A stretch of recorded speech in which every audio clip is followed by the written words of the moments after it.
রোদ কিংবা বর্ষা, ছাতাই একমাত্র ভরসা। হ্যাঁ, আজকে ছাতার গল্পই বলবো। ইংরেজিতে ছাতাকে বলা হয় আমব্রেলা। এই আমব্রেলা এসছে ল্যাটিন শব্দ আমব্রো থেকে। এই ল্যাটিন শব্দ আমব্রোর মানে হলো শেড বা ছায়া।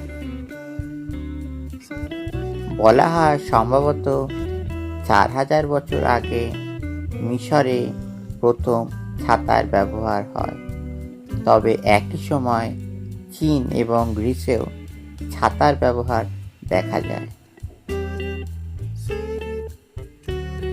চীনারা প্রথমে তেলযুক্ত বা মোমযুক্ত কাগজ ব্যবহার করেছিল তাদের ছাতাগুলিকে জলরোধী করার জন্য, আর ফ্রেমের জন্য তুঁতের ছাল বা বাঁশ ব্যবহার করেছিল। চীনের অভিজাত মহিলারা এবং রাজবংশ ছাতা ব্যবহার করত। রোমেও ছাতার ব্যবহার দেখা যায়। আনুমানিক খ্রিস্টপূর্ব 1000 অব্দে অভিজাত মহিলাদের প্রসাধনীর অন্যতম অংশ ছিল ছাতা।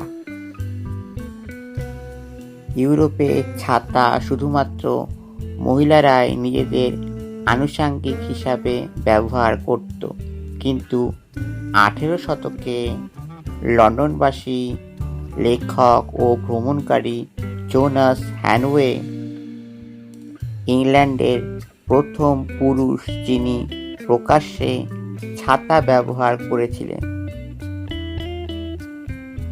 কিন্তু এর ফলস্বরূপ লন্ডনবাসীরা তাকে নিয়ে হাসাহাসি করেছিল এবং তাকে পচা ডিম এবং পচা শাকসবজি ছুঁড়ে মেরেছিল।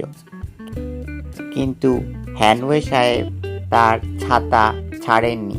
তিনি যখনই বাড়ি থেকে বেরোতেন তার সাথে থাকতো ছাতা। ভারতে ছাতার প্রাচীনতম উদাহরণ পাওয়া যায় 300 খ্রিস্টপূর্বাব্দে বৌদ্ধ সাহিত্যগুলিতে। ভারতে কিন্তু অনেক ধরনের ছাতা দেখা যায়। ভারতের মেঘালয়, আসাম ও মণিপুরে ছাতার বিভিন্ন ধরনের নাম এবং বিভিন্ন ধরনের ছাতা দেখতে পাওয়া যায়। আসামে এক ধরনের ছাতা আছে যা কিনা বাঁশ দিয়ে তৈরি হয় এবং সেটা টুপি হিসাবেও কাজে লাগে, যাকে বলা হয় জাপাল।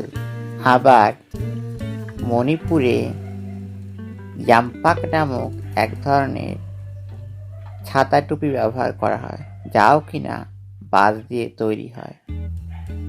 অনেকে একে চাপাইয়ে কাজান বলে থাকে। নুপ হলো পাম পাতা ও বাঁশ দিয়ে তৈরি খাসি উপজাতির এক ধরনের ঢাল যা ছাতার কাজ করে। উড়িষ্যার তালারি এক ধরনের টুপি যা কৃষকদের রোদ এবং বৃষ্টি থেকে রক্ষা করে এবং এটিও বাঁশ দিয়ে তৈরি হয়।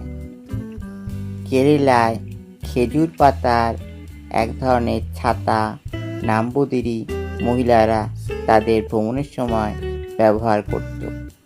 এই ছাতাগুলির নাম ছিল ওলাকুদ্দা। পরবর্তীকালে এই ছাতাগুলির টুপি সংস্করণ হয়, যার নাম ছিল টুপিকুড্ডা। সাধারণত মাঠে ঘাটে কৃষকরা রোদ ও বৃষ্টি থেকে বাঁচার জন্য এই টুপিগুলি ব্যবহার করত। তাহলে দেখতেই পাচ্ছেন কত ধরনের ছাতা আমাদের ভারতে ব্যবহার হয়।